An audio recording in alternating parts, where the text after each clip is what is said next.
From the Hill today, House Republicans investigating possible abuse by the FBI and Department of Justice in the Russia matter, going behind closed doors, deposing a man by the name of George Toscas, a national security attorney with the Department of Justice, before talking later this month with Bruce Orr, a DOJ official linked to that anti-Trump dossier. Jim Jordan, member of the House Judiciary and Oversight Committees, is at the hearing. The Republican from Ohio, from the Hill, and sir, good day to you. Good to be with you. Who is Toscas in all this, and what's his connection? Well, basically what you said, Bill, attorney in the National Security Division, a name that kept coming up as we had talked with other people in the FBI as a key player in both the Clinton investigation and the Trump-Russia investigation. So someone that we felt we needed to depose, and that's going on right now. I asked him a few questions just a few minutes ago, but now it's the Democrat hour, and so the Democrats are asking questions. So we'll see what we learn there. The more important one, I think, frankly, is the one coming up in 2 weeks from today when we have Bruce Orr, a key player in this whole affair, and someone, frankly, who's been demoted at the Department of Justice as well. Okay. Bruce Orr is behind closed doors in 12 days. Yep. August 28th is the date I have here. Yep. What have you learned from him?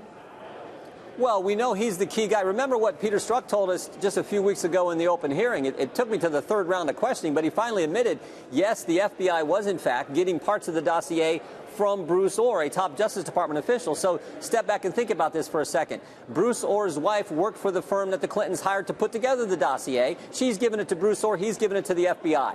It is never supposed to work that way in the United States of America.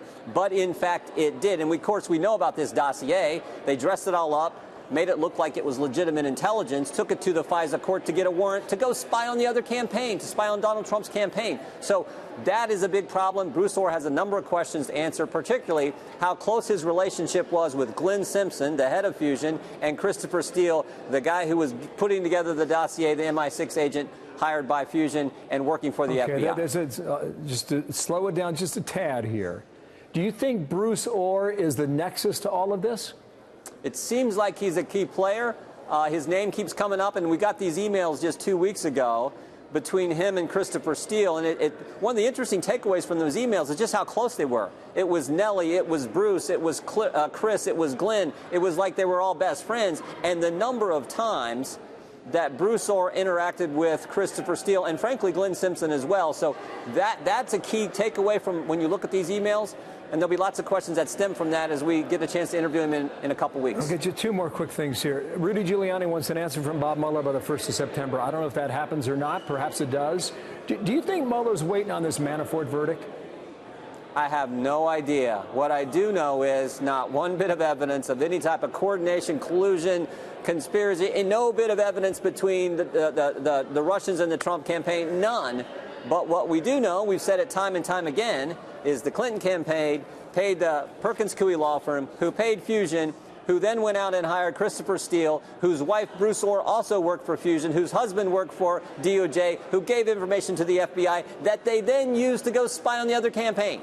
We do know that. So if there's any type of conspiracy, coordination, or collusion going on, there certainly was there on that side, but we haven't seen any on the side of the Trump campaign. John Brennan's in the news, right? This is what he wrote specifically, his words about losing his clearance and what about President Trump than Canon Trump knows. He says, Mr. Trump's claims of no collusion are, in a word, hogwash. That's Brennan talking that way. So what does he know that we don't? I don't think he knows anything more than we don't. There's no clue. I just think he's mad and saying this stuff and doesn't like President Trump, doesn't like all the good things that are getting done in this country under his leadership. Here's what I also know. John Brennan leaked information to Harry Reid.